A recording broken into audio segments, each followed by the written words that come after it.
آج کل کی ویڈیو ہے، 3 غیر مسلم لڑکوں نے مل کر کے کالج سے بچی کو بلایا اور اس کو مار کر کے اسکارپیو میں لے گیا، 3 دن ریپ کیا اور ریپ کرنے کے بعد اس کے جسم کو سریعام لے کر کے پھینک دیا۔ آئے دن یہ خبریں آ رہی ہیں۔ میں پوچھنا چاہتا ہوں، اس کے پیچھے کے ذمہ دار معاشرے کے ہمارے اور آپ جیسے بے غیرت لوگ نہیں ہیں جو شادیوں میں، ناچ گانوں میں، پیسوں میں آگ لگا رہے، آگ لگا کر کے شادیوں کو اتنا مشکل بنا دیا کہ وقت میں شادیاں نہیں ہو رہی ہے، جس کی وجہ سے ہماری بیٹیاں، جذبات ان میں بھی ہے، جذبات کی رو میں بہ کر کے ایجوکیشن والی بچیاں غیروں کے گود میں کھیل نہیں رہی ہے، بلکہ ٹیشو پیپر بنا کر کے انہیں استعمال کر کے گلی کوچوں میں پھینک نہیں دیا جا رہا ہے، بلکہ ان کے چیخڑے اڑائے جا رہے ہیں۔ اتنے ادب و احترام کے ساتھ بار بار اصرار کرنے کے بعد جھک کر کے، باپ کہہ کر کے، بھائی کہہ کر کے، ایمان کا حوالہ دے کر، اسلام کا حوالہ دے کر، پوری سوسائٹی کے عہد و پیمان کا حوالہ دے کر کے کہا گیا، لیکن پھر کیوں نہیں مانے؟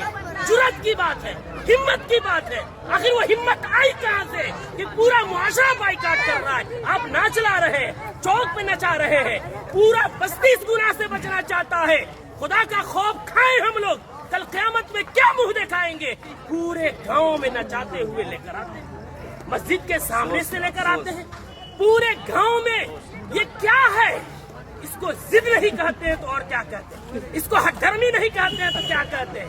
کون ہے وہ مولوی، کون ہے وہ عالم دین جس نے قرآن اور حدیث پڑھا ہے اور اتنی سختی سے منع کرنے کے بعد اس مجلس میں، اس شادی میں ناچ گانا ہو اور وہ نکاح پڑھائے، اس کا قرآن اور حدیث اجازت دیتا ہے؟ میں تو احترام کرتا ہوں کہ انہوں نے پہلے ہی جو ہم سے محبت اور شفقت کے ساتھ اقرار کیا ہے۔ کون ہے ایسا جو جس مجلس میں ناچ ہو رہا ہو، جس اسٹیج میں ویشیوں کا دھندا چل رہا ہو، جس اسٹیج میں کھڑا ہو کر کے بہنوں کے پاؤں میں گھنگرو باندھا جا رہا ہو، ان کے سروں سے دوپٹے کھینچے جا رہے ہو، جس نکاح جو عبادت ہے اس عبادت کے اندر معاشرے کے لنگے اور لفنگے اور لونڈے عورتوں کے پیچھے تالیاں بجا رہے ہو، وہ نکاح میں کس مولوی کا علم اجازت دے گا نکاح پڑھانے کا؟